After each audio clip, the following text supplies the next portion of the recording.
Hi hello ನಮಸ್ಕಾರ welcome back to my channel.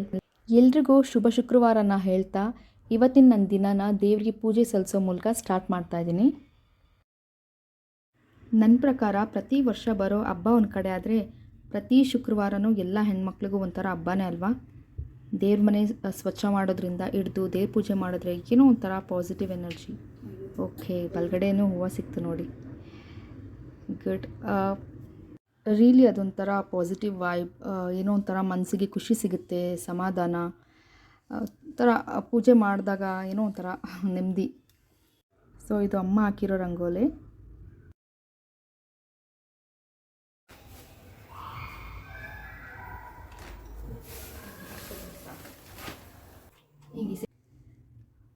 ನಾನಿಲ್ಲಿ ದೇವ್ರ ದೀಪಕ್ಕೂ ಉಪಯೋಗಿಸ್ತಿರೋದು ಕೊಬ್ಬರಿ ಎಣ್ಣೆನ. ಸಪ್ರೇಟಾಗಿ ದೇವ್ರ ದೀಪಕ್ಕೆ ಅಂತಲೇ ಸಪ್ರೇಟ್ ಕೊಬ್ಬರಿ ಎಣ್ಣೆನ ಎತ್ತಿಟ್ಕೊಂಡಿರ್ತೀವಿ, ಪ್ಯೂರ್ ಆಗಿರೋದು. ಸೊ ಇದು ತುಂಬಾ ಒಳ್ಳೆಯದು, ತುಂಬ ಶ್ರೇಷ್ಠ ಅಂತಾರೆ. ಮಾಮೂಲಿ ಬೇರೆ ಎಣ್ಣೆಗಳಲ್ಲಿ ಹಚ್ಚೋದಕ್ಕಿಂತ ಕೊಬ್ಬರಿ ಎಣ್ಣೆಲಿ ಹಚ್ಚೋದು ತುಂಬ ಒಳ್ಳೆಯದು ಅಂತಾರೆ. ಮತ್ತು ನಾನು ತುಪ್ಪದ ದೀಪ ಕೂಡ ಹಚ್ತೀನಿ. ಅದೇನೆಂದರೆ ಹಬ್ಬಗಳಲ್ಲಿ ಮತ್ತು ಶುಕ್ರವಾರದೊತ್ತು ನಾನು ತುಪ್ಪದ ದೀಪ, ಈಗೇನು ಕೊಬ್ಬರಿ ಎಣ್ಣೆ ಹಾಕಿದ್ದೀನಿ ಅದಕ್ಕೆ ಒಂದು ಸ್ವಲ್ಪ ತುಪ್ಪನೂ ಸ್ವಲ್ಪ ಹಾಕ್ಕೊಳ್ತೀನಿ. ಸೊ ನೀವು ಕೂಡ ಕೊಬ್ಬರಿ ಎಣ್ಣೆಲಿ ಮತ್ತು ಈ ಮಲ್ಲಿಗೆ ಎಣ್ಣೆ ಅಂತ ಬರುತ್ತೆ, ಆ ಎಣ್ಣೆಲಿ ಕೂಡ ದೀಪ ಹಚ್ಚಿದ್ರೆ ತುಂಬ ಒಳ್ಳೆಯದಂತಾರೆ. ಸೊ ನೀವು ಒಂದು ಸಲ ಟ್ರೈ ಮಾಡಿ ನೋಡಿ. ಹಾಗೆ ನೀವೆಲ್ಲ ಯಾವ ಎಣ್ಣೆನ ಉಪಯೋಗಿಸ್ತೀರಾ ದೇವ್ರ ಮನೆ ದೀಪಕ್ಕೆ ಅನ್ನೋದನ್ನ ಕೂಡ ಕಮೆಂಟ್ ಸೆಕ್ಷನಲ್ಲಿ ಹಾಕಿ. ಮತ್ತು ದೇವ್ರ ಪೂಜೆಗೆ ಸಂಬಂಧಪಟ್ಟಂಗೆ ನಿಮಗೆಲ್ಲ ಯಾವೆಲ್ಲ ವಿಷಯ ಗೊತ್ತಿದೆ ಅದನ್ನು ಕೂಡ ಕಮೆಂಟ್ ಸೆಕ್ಷನಲ್ಲಿ ಶೇರ್ ಮಾಡ್ಕೊಳ್ಳಿ.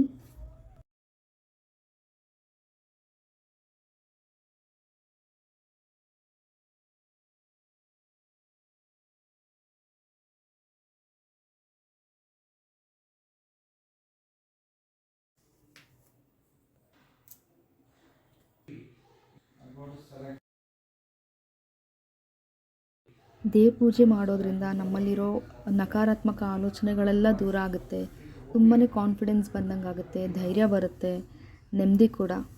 ಸೊ ಏನೋ ಒಂಥರ ಪಾಸಿಟಿವ್ ವೈಬ್, ಖುಷಿ ಆಗುತ್ತೆ. ಓಕೆ, ನಾನು ಪೂಜೆ ಮುಗಿಸಿ ಬರೋಷ್ಟರೊಳಗೆ ಅಮ್ಮ ಆಗಲೇ ರೊಟ್ಟಿಗೆ ರೆಡಿ ಮಾಡ್ಕೊಳ್ತಾಯಿದ್ರು. ಸೊ ಇದು ಏನೇನು ಹಾಕಿದ್ದಾರೆ ಅಂತ ನಾನು ವೀಡಿಯೋ ಮಾಡಲಿಕ್ಕಾಗಲಿಲ್ಲ. ಸೊ ಏನೇನು ಹಾಕಿದ್ದಾರೆ ಅಂತ ಹೇಳ್ತೀನಿ.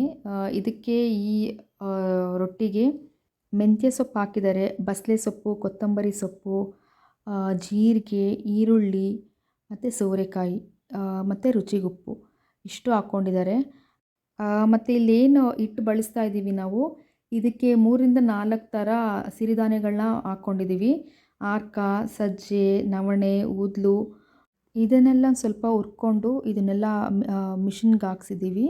ಸೊ ಹಿಟ್ಟು ಮಾಡ್ಕೊಂಡಿದ್ದೀವಿ, ಅದನ್ನೇ ಉಪಯೋಗಿಸ್ತಾ ಇರೋದಿಲ್ಲಿ.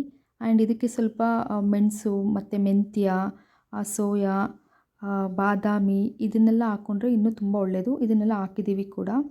ಸೊ ಇಷ್ಟು ನೀವೇ ನೋಡಿ ಎಷ್ಟು ಪ್ರೋಟೀನ್ ಸಿಗುತ್ತೆ. ಪ್ಲಸ್ ಇದಕ್ಕೆ ಲೈಕ್ ಸೊಪ್ಪುಗಳನ್ನೆಲ್ಲ ಹಾಕ್ಕೊಂಡು ಮಾಡೋದ್ರಿಂದ ನಿಜ ಇದೊಂದು ಹೆಲ್ದಿ ರೆಸಿಪಿ ಅಂತಲೇ ಹೇಳ್ಬೋದು.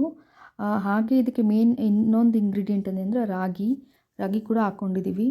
ಸೊ ರಾಗಿ ಜೊತೆ ಇಷ್ಟನ್ನೆಲ್ಲ ನಾವು ಮಿಕ್ಸ್ ಮಾಡಿಕೊಂಡು ಮಿಷಿನಲ್ಲಿ ಹಾಕ್ಸ್ಕೊಂಡು ಹಿಟ್ಟು ಮಾಡ್ಕೊಂಡಿರೋದು. ಇದಕ್ಕೆ ನಾವು ಪೀನಟ್ ಚಟ್ನಿ ಅಥವಾ ಪುದೀನ ಚಟ್ನಿ ಅಥವಾ ಏನಿಲ್ಲ ಅಂದರೂ ತುಪ್ಪದಲ್ಲಿ ಬೇಕಾದ್ರೆ ತಿನ್ಬೋದು, ಇಷ್ಟೆಲ್ಲ ಹಾಕ್ಕೊಂಡಿರೋದ್ರಿಂದ. ಸೊ ತುಪ್ಪದಲ್ಲಿ ತಿನ್ನಲಿಕ್ಕೂ ತುಂಬ ಚೆನ್ನಾಗಿರುತ್ತೆ, ಮಕ್ಳಿಗೂ ತುಂಬ ಒಳ್ಳೆಯದು. ಸೊ ತುಂಬಾ ಪ್ರೋಟೀನ್ ಸಿಗುತ್ತೆ ಇದನ್ನು ಬೆಳಗ್ಗೆನೇ ಬ್ರೇಕ್ಫಾಸ್ಟ್ಗೆ ತೊಗೊಂಡ್ರೆ. ಸೊ ಒಂದು ಸಲ ನೀವು ಟ್ರೈ ಮಾಡಿ. ಈ ಥರ ನಾವು ರೊಟ್ಟಿಗೆ ಇಷ್ಟೆಲ್ಲ ಇಂಗ್ರೀಡಿಯೆಂಟ್ಸ್ ಹಾಕ್ಕೊಂಡು ಮಾಡೋದ್ರಿಂದ ತುಂಬಾ ಇದು ಹೆಲ್ತ್ಗೆ ಕೂಡ ತುಂಬಾ ಬೆನಿಫಿಟ್ ಸಿಗುತ್ತೆ. ಆ್ಯಂಡ್ ಸಾರಿ, ನಾನು ಹೇಳೋದು ಮರ್ತೋದೆ, ಇದಕ್ಕೆ ಖಾರಕ್ಕೆ ಒಣಮೆಣ್ಸಿನ ಪುಡಿ ಹಾಕ್ಕೊಂಡಿದ್ದೀವಿ, ಒಂದು ಅರ್ಧ ಚಮಚದಷ್ಟು. ಸೊ ನೀವು ಇದು ಬೇಕಾದ್ರೆ ಹಸಿಮೆಣ್ಸಿನ್ಕಾಯಿ ಕೂಡ ಹಾಕ್ಕೋಬೋದು, 1-2, ಅಥವಾ ಒಣಮೆಣ್ಸಿನ್ಕಾಯಿ ಕೂಡ ಹಾಕ್ಕೋಬೋದು, ಇಲ್ಲ ಒಣಮೆಣ್ಸಿನ ಪುಡಿ ಆದರೂ ಹಾಕ್ಕೊಳ್ಬೋದು. ಸೊ ಖಾರಕ್ಕೆ ಸ್ವಲ್ಪ ಇದ್ದರೆ ಸಾಕು, ಬಿಕಾಸ್ ನಾವು ಹಿಟ್ಟಿಗೆ ಸ್ವಲ್ಪ ಮೆಣಸು ಇದೆಲ್ಲ ಹಾಕಿರೋದ್ರಿಂದ ನಾವು ಖಾರ ಸ್ವಲ್ಪ ಕಡಿಮೆನೇ ಯೂಸ್ ಮಾಡೋದು ಮಕ್ಕಳೆಲ್ಲ ತಿನ್ನೋದ್ರಿಂದ. ಸೊ ನೀವು ಎಲ್ಲ ಒಂದು ಸಲ ಟ್ರೈ ಮಾಡಿ ನೋಡಿ. ಸೊ ಡಯಟ್ ವೈಸ್ ಕೂಡ ತುಂಬಾ ಒಳ್ಳೆಯದು, ಇದೊಂಥರ ಹೆಲ್ದಿ ಬ್ರೇಕ್ಫಾಸ್ಟ್ ಅಂತಲೇ ಹೇಳ್ಬೋದು. ಇದಕ್ಕಿನ್ನೂ ಫ್ಲೆಕ್ಸ್ ಸೀಡ್ ಮತ್ತು ಕೊಲಂಜಿ ಸೀಡ್ಸ್ ಇದನ್ನೆಲ್ಲ ಆ್ಯಡ್ ಮಾಡಿಕೊಂಡ್ರೆ ಇನ್ನೂ ಚೆನ್ನಾಗಿರುತ್ತೆ. ಸೊ ಹಿಟ್ಟು ಬಗ್ಗೆ ನಾನು ಇನ್ನೊಂದು ಸಲ ವೀಡಿಯೋ ಮಾಡಿದಾಗ ಹೇಳ್ತೀನಿ ನಾನು ಡೀಟೇಲಾಗಿ ಏನೇನು ನಾವು ಹಿಟ್ಟು ಮಾಡಿಸೋವಾಗ ಏನೇನು ಹಾಕ್ಕೊಂಡಿದ್ದೀವಿ ಅನ್ನೋದನ್ನ. ಸೊ ಇದು ಅರ್ಧ ಹಿಟ್ಟಲ್ಲೇ ತುಂಬ ನಮಗೆ ಪ್ರೋಟೀನ್ಸ್ ಸಿಕ್ಬಿಡುತ್ತೆ, ತುಂಬಾ ಚೆನ್ನಾಗಿರುತ್ತೆ. ಅದನ್ನು ನಾನು ಮುಂದೆ ಬರೋ ವೀಡಿಯೋಗಳಲ್ಲಿ ಹೇಳ್ತೀನಿ. ನಾನು ನಿಮಗೆ ಹಂಗೆ ತೋರಿಸ್ತೀನಿ ನಾನು ನಿಮಗೆ ಏನೇನು ಹಾಕ್ಕೊಳ್ತಿದ್ದೀವಿ, ಏನೇನು ಬೆರೆಸ್ತಿದ್ದೀವಿ ಅನ್ನೋದನ್ನ ರಾಗಿ ಜೊತೆ. ಸೊ ಇಲ್ಲಿ ನೋಡಿ ನನ್ನ ಮಗಳು ಕೂಡ ಬಂದಿದ್ದಾಳೆ. ಅವಳು ರೊಟ್ಟಿ ಅವಳೇ ಮಾಡ್ಕೊಳ್ಳಿಕ್ಕೆ. ಸೊ ಈ ಥರ ಏನಾದ್ರು ಪೂರಿ ಚಪಾತಿ ರೊಟ್ಟಿ ಮಾಡೋವಾಗೆಲ್ಲ ಇವ್ರುಗಳದ್ದು ಒಂದು ವಿಸಿಟ್ ಇರುತ್ತೆ ಕಿಚನ್ಗೆ.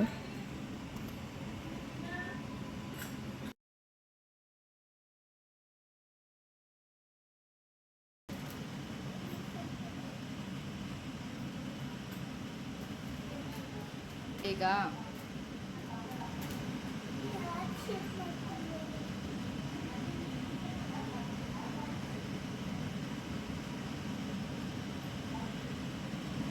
ನಾವು ಏನೇ ಎಷ್ಟೇ ಹೆಲ್ದಿ ರೆಸಿಪಿ ಮಾಡಿದ್ರೂ ಕೂಡ ಈ ಮಕ್ಳಿಗೆ ತಿನ್ಸೋದಿದೆಯಲ್ಲ, ಅದೊಂದು ದೊಡ್ಡ ಟಾಸ್ಕ್ ಅಂತಲೇ ಹೇಳ್ಬೋದು. ಅದೇ ಒಂದು ದೊಡ್ಡ ಚಾಲೆಂಜ್ ಎಲ್ಲ ಅಮ್ಮಂದಿರ್ಗೂ. ಸೊ ಈ ಥರ ರೊಟ್ಟಿ ಚಪಾತಿ ಮಾಡೋವಾಗೆಲ್ಲ ಬೆಸ್ಟ್ ಅಂದರೆ ಅವ್ರದ್ದು ಏನಿದೆ, ಅವ್ರಿಗೆ ಏನು ಕ್ರಿಯೇಟಿವಿಟಿ ಇದೆ ಅದು ಮಾಡ್ಲಿಕ್ಕೆ ಬಿಡೋದೇ ಬೆಸ್ಟ್ ಅಂದ್ಕೊಳ್ತೀನಿ. ಸೊ ನನ್ನ ಮನೇಲಿ ನನ್ನ ಮಕ್ಕಳಿಗೆ ಇದು ತುಂಬಾ ಅಪ್ಲಿಕಬಲ್ ಆಗುತ್ತೆ. ಸೊ ಅವ್ರಿಗೆ ಈ ಥರ ಚಪಾತಿ ರೊಟ್ಟಿ ಇರೋ ಟೈಮಲ್ಲಿ ನಾನೇ ಮಾಡ್ಕೊಳ್ತೀನಿ ಅಂತ ಬರ್ತಾರೆ. ಸೊ ದಟ್ ಏನಾದರೂ ಮಾಡ್ಕೊಳ್ಳಿ ಅಂತ ಬಿಟ್ಟಾಗ ಅವ್ರು ಏನು ಮಾಡಿರ್ತಾರೆ ಕ್ರಿಯೇಟಿವಿಟಿ, ಅದು ಅವ್ರಿಗೇನೋ ಒಂದು ಖುಷಿ, ನಾನೇ ಮಾಡಿರೋದು ನಾನು ತಿಂತೀನಿ. ಸೊ ಹಾಗಾದರೂ ಅಟ್ಲೀಸ್ಟ್ ಹೋಗುತ್ತೆ ಹೊಟ್ಟೆ ಒಳಗಡೆ ಅಂದ್ಬಿಟ್ಟು ಇದೆಲ್ಲ ಸರ್ಕಸ್ಗಳಷ್ಟೇ. ಏನು ಮಾಡ್ತಿದ್ಯಾ ಹೇಳು? ರ್ಯಾಬಿಟಾ? ಆವಾಗಲೇ ಸ್ಮೈಲಿ ಅಂದೆ, ಈಗಾಗಲೇ rabbit ಅಂತಿದ್ಯಾ?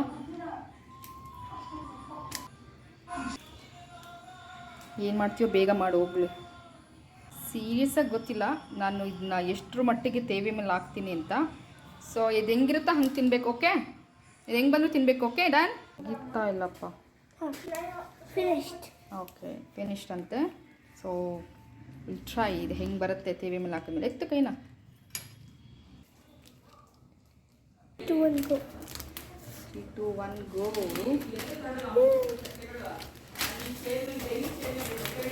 Where's my feeling? Yeah. Not bad. ನೋಡು.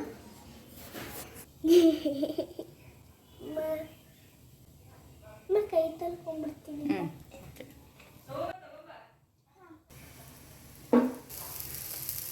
ಓಕೆ ನಾನು ನಿಂಬೆ ಜ್ಯೂಸ್ ಮಾಡೋಣ.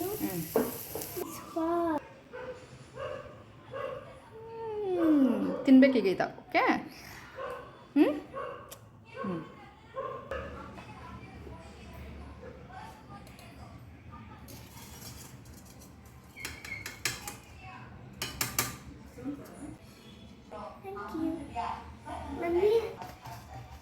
ಸೊ ನೋಡಿ ಈ ಥರನೇ ಏನೋ ಒಂದು ಅವ್ರಿಗೆ ಟ್ರೈ ಮಾಡೋಕ್ಕೆ ಬಿಟ್ಬಿಟ್ರೆ ಅಟ್ಲೀಸ್ಟ್ ಒಂದು ಅರ್ಧ ಮುಕ್ಕಾಲು ರೊಟ್ಟಿನಾದರೂ ಹೊಟ್ಟೆ ಒಳಗಡೆ ಹೋಗುತ್ತೆ.